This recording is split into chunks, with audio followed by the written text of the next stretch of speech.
भादो के राये नयन हरिया त तिथि रहे अष्टमी नो ए ललना रोहिणी नक्षत्र दिन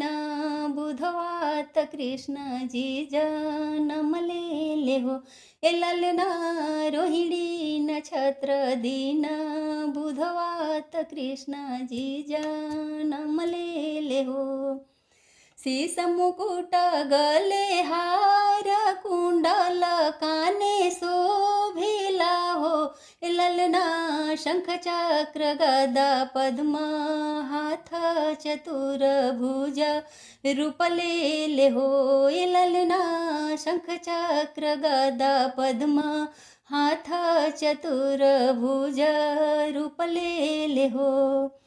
स्तुति करे मैया देव की मन ही माने सोच ली हो ललना प्रभु जी लिहले अवतार बलक रूप देखती नु हो ललना प्रभु जी लिहले अवतार बलक रूप देखती नु हो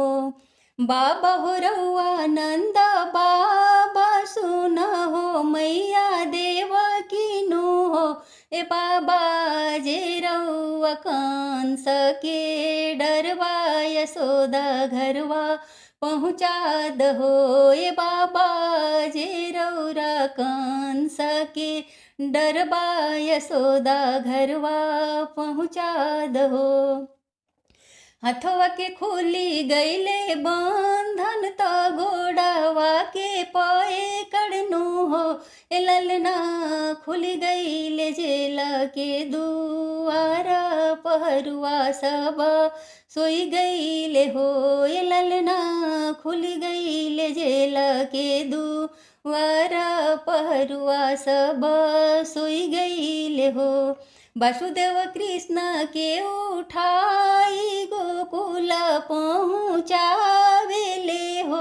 ए ललना यमुना जी चुमेली चरनिया कन्हैया मुसु